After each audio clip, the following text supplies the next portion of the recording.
Los crímenes del joven atractivo y amable que escondía un monstruo. Cary Steiner trabajaba en Yosemite. El 15 de febrero de 1999 mató a 3 mujeres. Una de ellas era una turista argentina de 16 años. Nadie sospechó de él y fue capturado por otro crimen. Le dieron pena de muerte. Desde hace 18 años espera el fin de sus días en la prisión de máxima seguridad de San Quentin. Los prejuicios estéticos pueden cobrarse víctimas. Y los investigadores de gravísimos asesinatos no están exentos de ellos.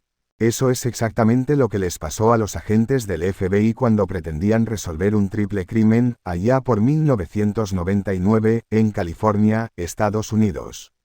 Sin darse cuenta, en los primeros interrogatorios, un joven de buen aspecto, rubio, atlético, confiable, atractivo, trabajador y colaborador, los engañó como a detectives principiantes. La discriminación funcionó a la inversa y el personaje quedó descartado por su apariencia amable y bonachona. Cary Steiner los confundió por un tiempo. El suficiente para que esa falsa imagen que se habían hecho de él le costara la vida a una cuarta mujer, Joye Armstrong.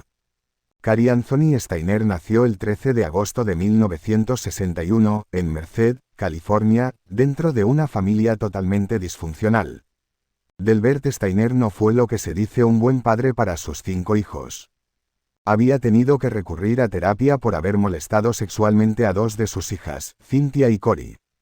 Una violencia que heredaría Cary. Una de sus hermanas contaría, luego de los horribles crímenes, que su hermano también la había tocado inapropiadamente cuando ella tenía 10 años y una prima relató que él solía meterse debajo de la cama para espiarlas cuando se vestían y desvestían. En ese marco familiar de abuso es que, el 4 de diciembre de 1972, Steven Steiner de 7 años, el tercero de los hijos y bastante menor que Cary, desaparece un día volviendo del colegio. Lo sabrían años después, pero había sido secuestrado por el pedófilo Kenneth Parnell, que trabajaba en un resort en el Parque Natural Yosemite.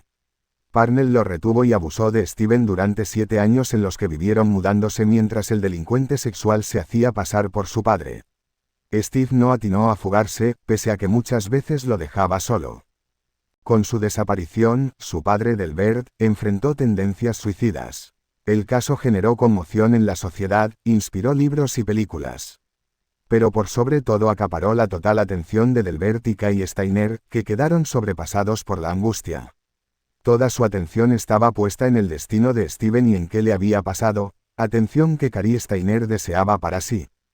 El negro panorama prometió mejorar cuando Steven reapareció 7 años después, cuando se animó a escapar del pederasta para salvar a otro niño que Parnell había secuestrado. Era el 2 de marzo de 1980. Steven, que ya tenía 14 años, fue considerado un maravilloso héroe.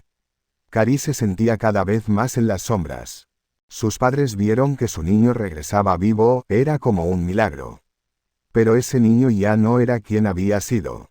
Poco tiempo después de volver, Steven le dijo a Newsweek: mis padres ven al niño, pero yo crecí, ¿por qué mi padre no me abraza más? Paréntesis que abre ... paréntesis que cierra.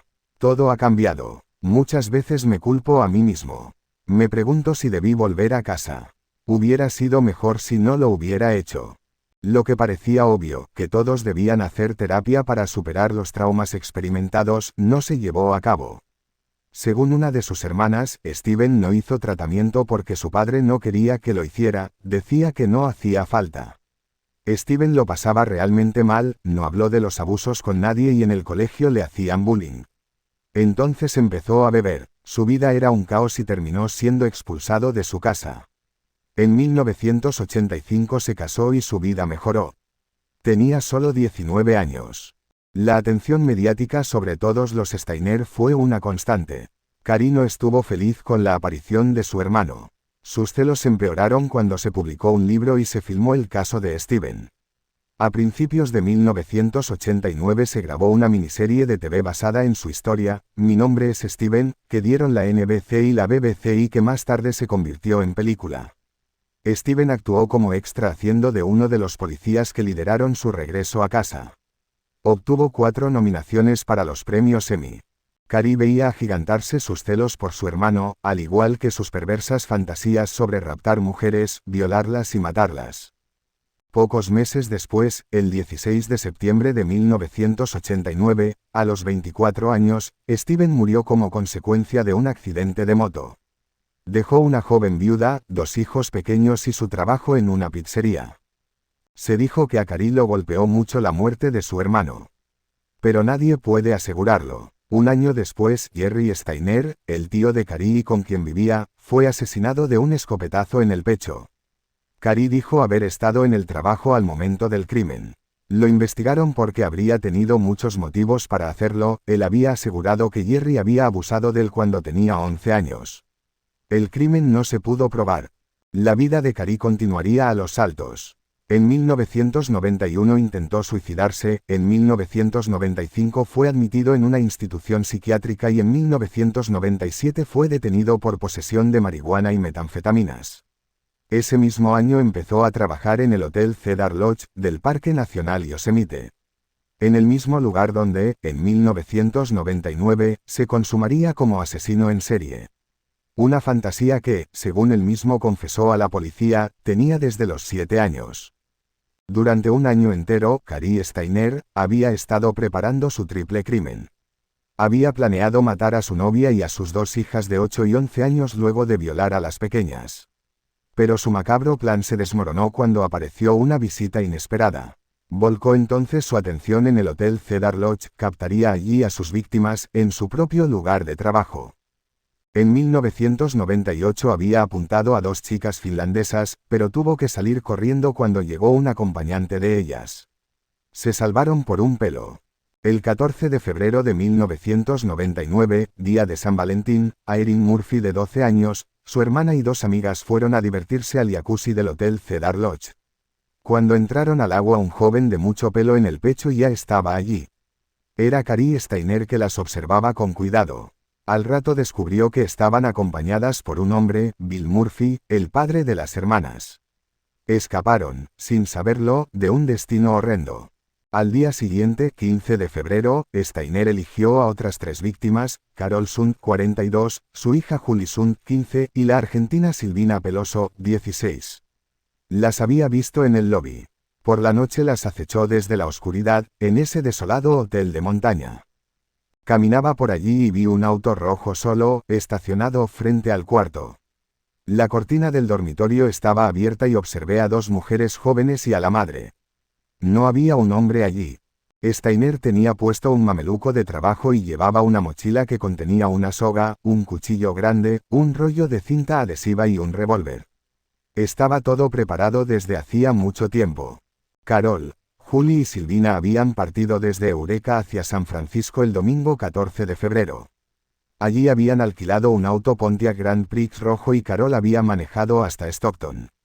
Al día siguiente, siguieron camino hasta el Parque Yosemite donde se registraron en el Cedar Lodge, un hotel en un lugar de ensueño en el medio bosques y montañas. El hotel no era gran cosa, pero estaba muy bien ubicado para las excursiones. Las puertas y ventanas de los cuartos, como suele ser en este tipo de hoteles, daban al exterior. Ese día pasearon encantadas por la foresta y caídas de agua. Cuando volvieron cansadas al hotel, pasaron por la recepción, comieron unas hamburguesas en el restaurante y alquilaron un par de películas. Carol habló con su marido, Jens Sund, para contarle que habían llegado bien. Fue la última vez que se supo de ellas con vida. A las 11 de la noche del lunes 15 de febrero de 1999, un hombre joven con buena pinta, de pelo corto y rubio, enfundado en un mameluco de trabajo tocó educadamente la puerta de la habitación 509. Se identificó como empleado del hotel, pidió disculpas por molestar y les aseguró que había un caño roto en el baño del piso de arriba. El trabajo era urgente, pero le costó convencer a Carol de que necesitaba reparar la pérdida de agua en ese momento. Le explicó entonces que tendría que hacerla llamar desde la recepción.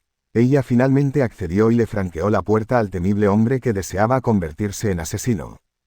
Cary Steiner, de 37 años, realmente trabajaba en mantenimiento del hotel. ¿Quién no le abriría a un empleado que debe hacer su trabajo? La habría dejado llamar a la recepción si Carol hubiese querido constatarlo. ¿Habría alguien a esa hora en el lobby? ¿Por qué si eran 3 mujeres pudo con ellas? Quizá la respuesta sea que las tomó totalmente desprevenidas. Y tenía un plan. La confesión de Cary Steiner y el trabajo de la policía con la colaboración del FBI permitieron reconstruir los hechos en esa noche de espanto. El prejuicio estético sobre cómo debe verse un asesino sobrevoló a la investigación desde los comienzos. James Maddox, director de la delegación de Sacramento, California del FBI, también fue víctima de ello. Cary Steiner fue interrogado 2 veces. A nadie le llamó la atención el agradable y calmo empleado. De la reconstrucción resultó claro que Steiner había acechado a las ocupantes de la habitación 509. Las había espiado por la ventana, las chicas veían una película y Carol leía en su cama que se separaba de la que compartían las jóvenes con una mesita con un velador que estaba encendido. Las cortinas abiertas le permitieron ver todo y tener el control absoluto de la situación. Cuando Carol lo dejó pasar, primero pasó al baño donde estuvo unos minutos en silencio simulando trabajar. Julie y Silvina veían un vídeo de Jerry Maguire, tiradas en la cama. Salió del baño con un arma en la mano y las engañó por segunda vez, les aseguró que solo quería robarles. Las ató, las amordazó y las separó. Llevó a las chicas al baño. Entonces estranguló a Carol con la soga que había llevado. En su cruda confesión tiempo después dijo que ahorcarla le llevó como 5 minutos y que estaba sorprendido por lo difícil que podía ser asfixiar a alguien. Además, afirmó fríamente que con ese crimen no sentí nada. Steiner sacó el cuerpo de Carol del cuarto en la oscuridad de la noche y lo arrastró hasta el baúl del Pontiac Grand Prix rojo alquilado. Volvió a la habitación y sacó a las adolescentes del baño. Les arrancó la ropa a los tirones y les exigió a las adolescentes que tuvieran relaciones entre ellas. La negativa de las chicas y su dificultad para mantener una erección terminó por irritarlo. Llegó a Silvina que sollozaba al baño y cerró la puerta. La hizo arrodillarse en la bañadera, la violó, según sus propias declaraciones tiempo después de haber confesado los crímenes, y la ahorcó. Dejó unas toallas húmedas en el baño como si se hubiesen bañado, guardó las pertenencias de las víctimas en las valijas y las puso en el coche. Quería dar la sensación de que se habían marchado. Volvió a la habitación en la que estaba Julie, la envolvió con una manta y la llevó al auto. Julie conservó la calma, quería vivir. Le dijo llamarse Sara. Steiner manejó sin rumbo por mucho tiempo. Con su calma Julie casi logra que Steiner desista, pero su perverso instinto criminal era más fuerte. No sabía a dónde iba o qué estaba haciendo. Simplemente manejaba y manejaba. Empecé a tener simpatía por la chica. Era una chica muy agradable y estaba muy calmada. No quería que sufriese como las otras, pero sé que sufrió, afirmó. Cuando llegaron al lago Don Pedro, la hizo bajarse del auto. La violó, la peinó, le dijo que la amaba. Después le pidió que se acostara boca abajo sobre la manta. Sacó su cuchillo y le abrió el cuello sin piedad. Durante 20 segundos, mientras ella moría desangrada, miró para otro lado. Así lo relató el desalmado Steiner. Jensen, preocupado por la falta de noticias, había reportado las ausencias a la policía y llamado a la familia de Silvina Peloso a la Argentina, que rápidamente viajó a los Estados Unidos. El FBI las buscaba denodada, pero infructuosamente, entre las montañas de Yosemite. Primero habían manejado la hipótesis de un accidente con el auto, pero cuando un joven halló la billetera de Carol en Modesto todas esas teorías se cayeron. Comenzaron a pensar en un rapto. Lena, la hija mayor de la novia de Cary Steiner, habló por primera vez sobre el hecho de haber sido potenciales víctimas en una entrevista exclusiva, en 2019, con el programa 20 sobre 20 de ABC News. Contó lo que había sentido 20 años atrás cuando su madre, que trabajaba de moza en el Cedar Lodge, y Steiner, que también trabajaba allí y vivía arriba del restaurante, empezaron a salir. Cary era un hombre joven y atractivo. Nos parecía alguien seguro para nosotras. Jugaba mucho con ellas y hasta les enseñó a bucear. Lisa Ansel, la manager general del restaurante del Cedar Lodge en la época de los crímenes, dijo a sfgate.com, todos los que vivíamos en esta comunidad conocíamos y abrazábamos a este monstruo que era capaz de semejantes horrores. Su historia, por cierto, fue bastante más truculenta que la de su hermano Steven y, también, inspiró varios libros y numerosos documentales.